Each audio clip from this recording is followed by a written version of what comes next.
It was an ordinary afternoon, or so I thought. The kind of day where everything felt calm and peaceful. I had just finished my work and decided to take a long, hot bath to relax. The warm water was soothing, the steam filling the small bathroom, making it feel like a sanctuary of comfort. I had no idea that in the next few minutes, my world would be flipped upside down. The house was unusually quiet. I could hear the faint hum of the television in the next room, where my sister, his mother, was likely watching her favorite show.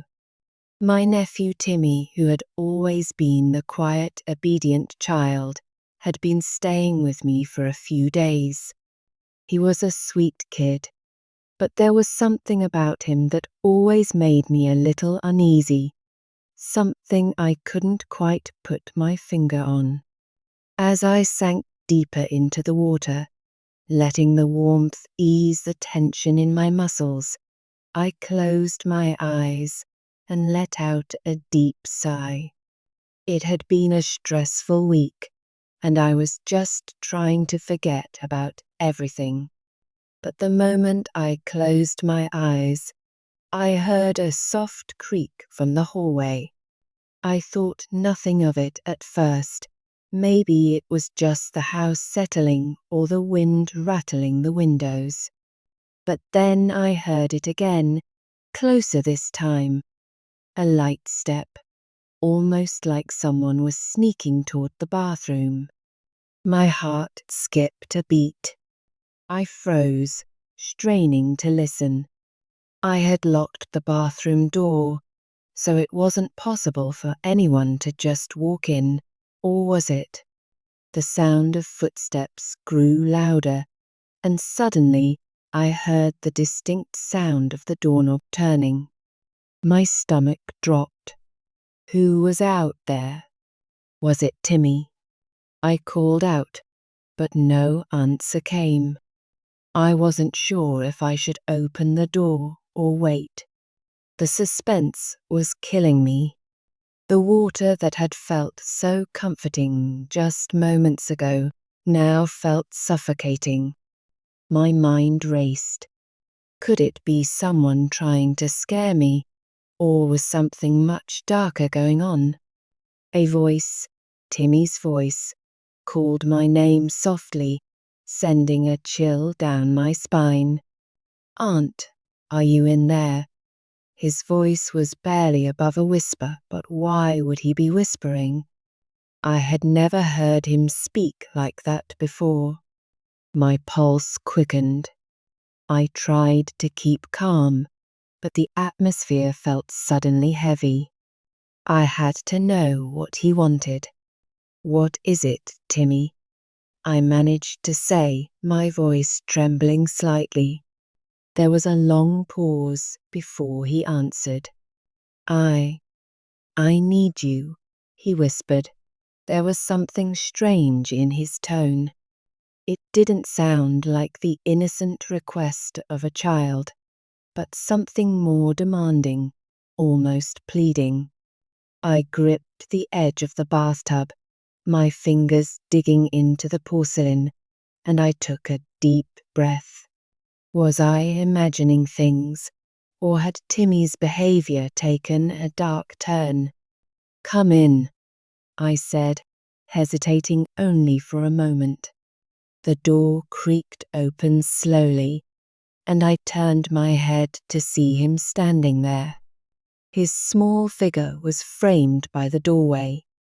He looked like the same sweet nephew I had always known, but his eyes were different, darker, almost like he was hiding something from me. I blinked, wondering if I was just tired or overthinking things. But as he stepped closer, I noticed something that made my blood run cold. His expression was twisted, not in a playful way, but with something else behind it. It wasn't a face I recognized. "Aunt," Timmy said, his voice low. "I've been waiting for you to notice me." He stepped closer to the edge of the bathtub. "You've always been so busy with everything else, but I'm here now, and I need you." His words didn't make sense, but there was something in the way he said it, something unsettling in his gaze. A sinking feeling spread through my chest. This wasn't my nephew, not anymore. This wasn't a simple child's game. My mind screamed at me to do something, but I was paralyzed. Timmy reached out a hand, his fingers brushing against my shoulder as he leaned closer. His breath was cold on my skin, and I felt a shiver run down my spine. I wanted to push him away, but I couldn't. I couldn't move. "I've waited so long for this," he murmured, his voice strangely calm and steady now. "And now I won't let you go." I could barely breathe, the air thick with tension. What was happening? Why was Timmy acting like this? Was this a game, or had something changed in him? I struggled to stay composed, but fear and confusion clouded my thoughts. This wasn't right. I had to get out of the bathroom. I had to escape. My instincts screamed at me to stand up and run, but I was frozen in place. Timmy leaned closer, his face inches from mine, his cold fingers now pressing into my arm. "I want to be close to you," he whispered again, and something in his voice made my blood run cold. The sound of his words was almost hypnotic, but there was no warmth or affection behind them, only an eerie, unsettling calm. And then it hit me. This wasn't just a strange moment with my nephew. This wasn't about innocence or family love. This was something far darker. My mind raced for answers. How had he changed so suddenly? What had happened to him? Could I trust him? Was there something I missed, something I should have noticed before? Now, as I tried to make sense of it all, I realized with a shock that I might never truly understand what was happening. There was no explanation for this, no reason behind his strange behavior, only the disturbing realization that the person I thought I knew was gone, replaced by someone or something else entirely. Timmy's fingers tightened around my wrist, and I could feel the pressure mounting, the suffocating grip that refused to let go. I knew I needed to break free, to escape the grasp of whatever this was, but a sense of paralysis kept me rooted in place. The fear and uncertainty clouded my every move. "Please," I whispered, my voice trembling. "What are you doing? What do you want?" But he said nothing more. His eyes were fixed on me, and his expression was one of cold determination. It was clear now, he had no intention of letting me go. I struggled against the grip, my heart pounding in my chest. Every instinct screamed at me to break free, but something about Timmy's stare kept me rooted, as if he had cast some kind of spell over me. My mind was racing. I had to think of something, anything, to get out of this situation. But no matter how much I tried to move, the air around me felt thick, almost suffocating. Timmy's presence was overpowering.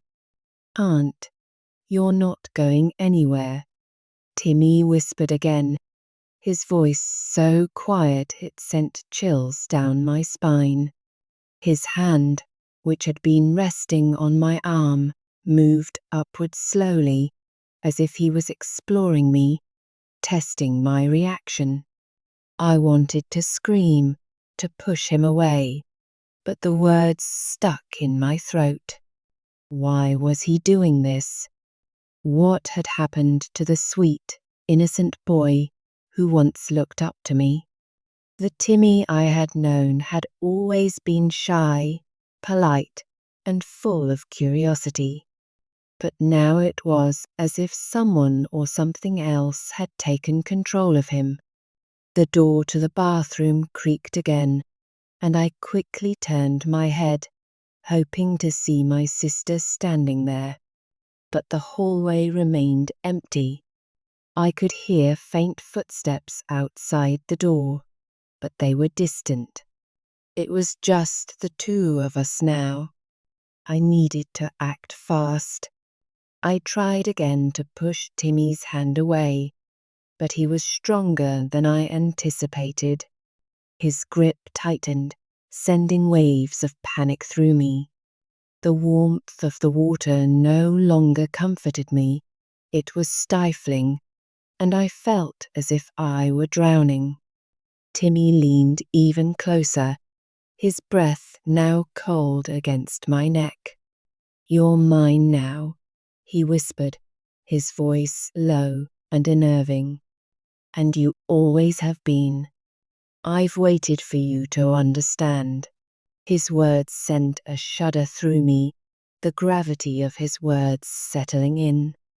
This wasn't just about a child's game anymore. This was something else, something dark, something predatory. I gasped for breath, my mind swirling in confusion. I couldn't let him control me. I had to fight back. But how? What was happening to him? I searched for any sign of the boy I once knew, the nephew who would laugh and play with me, who would ask for bedtime stories. But all I could see now was a cold, calculating stranger in his place. I remembered the small bottle of shampoo on the edge of the tub. Without thinking, I grabbed it and threw it at Timmy. It hit him squarely in the chest, breaking his concentration for a moment. I used that split second to scramble away from him, trying to stand up in the tub. But the water was slippery, and my legs felt weak. "Don't run away from me," Timmy said, his voice now laced with anger. He took a step forward, his eyes blazing with a strange intensity. I backed away, my heart racing in terror. He wasn't just trying to scare me anymore, he wanted to hurt me. My mind raced as I struggled to find a way out. I couldn't stay in the bathroom. There was no escape. But I couldn't run out into the house either. What if he followed me? What if I wasn't strong enough to stop him? In desperation, I grabbed the nearest towel and wrapped it around my body, trying to protect myself. But it didn't feel like enough. Timmy took another step toward me, and I could see the dark determination in his eyes. There was no fear in him, only cold, unfeeling control. "Please," I whispered, my voice trembling. "I don't know what you've become, but this isn't you. Please stop." But Timmy didn't respond.